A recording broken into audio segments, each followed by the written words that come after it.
გუშინ ქობულეთის საკრებულოს თავმჯდომარის მოადგილე რევაზ კარალიძე დააკავეს მას დიდი ოდენობით ქრთამის აღებაში ადანაშაულებენ. შინაგან საქმეთა სამინისტრომ რევაზ კარალიძეს დაკავებასთან დაკავშირებით ოფიციალური განცხადება დღეს გაავრცელა. საქართველოს შინაგან საქმეთა სამინისტროს ანტიკორუფციული სააგენტოს თანამშრომლებმა გატარებული ოპერატიულ სამძებრო და საგამოძიებო მოქმედებების შედეგად გამოავლინეს და განსაკუთრებით დიდი ოდენობით ქრთამის აღების ფაქტზე ამხილეს ქობულეთის მუნიციპალიტეტის საკრებულოს თავმჯდომარის მოადგილე რევაზ კარალიძე და ქრთამის აღებაში დამხმარე პირი.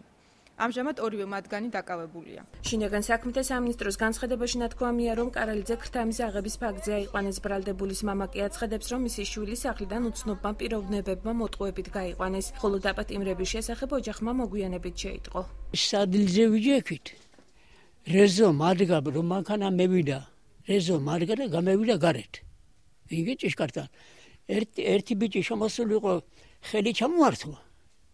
და მეორე არ დამინახავს, ვინ იყო ის, მომალულად იყო გიგე. ლასტებით წევიდა. აგი რა უცხენი არ ვიცი, არ გასულა 1-2 წუთი რომ ჩავიდა მანქანა გიარა წევიდა.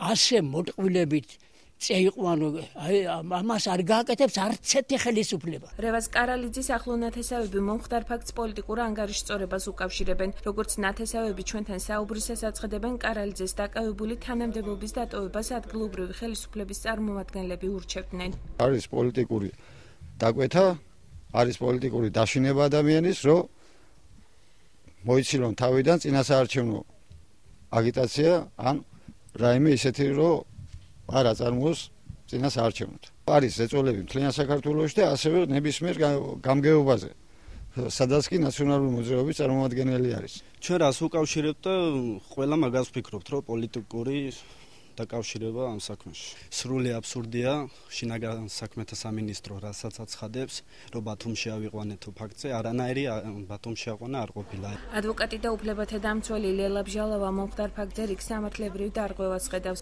მისივე განცხადებით დაკავებულის უფლებები სწორედ მაშინ დაირღვა, როცა მასთან ადვოკატს გასაუბრებისა და საქმის მასალების გაცნობის საშუალება არ მისცეს. კარალიძის საქმესთან დაკავშირებით ჩემთვის რამდენად ცნობილია, დაირღვა მისი უფლებები არა მარტო დაკავებისას, არამედ როცა ის მისი ადვოკატი რამინ პაპიძე იცავდა, მას არ მიცესნება, მისულიყო და საქმის მასალებს გაცნობოდა და ასევე ბრალდებულს შეხვედრილიყო. კარალიძე მაიღო თუ არა ქთამი, ამას ალბათ ექნება შინაგან საქმეთა სამინისტროს ამისი ფირიც და ამისი არგუმენტები, რომ ადამიანი ესეთი მძიმე დანაშაულად ცნო. შინაგან საქმეთა სამინისტროს ცნობით საქმის გამოძიებას უწყების ანტიკორუფციული სააგენტო სისხლის სამართლის კოდექსის 338 მუხლის მესამე ნაწილის ექვე პუნქტით აწარმოებს.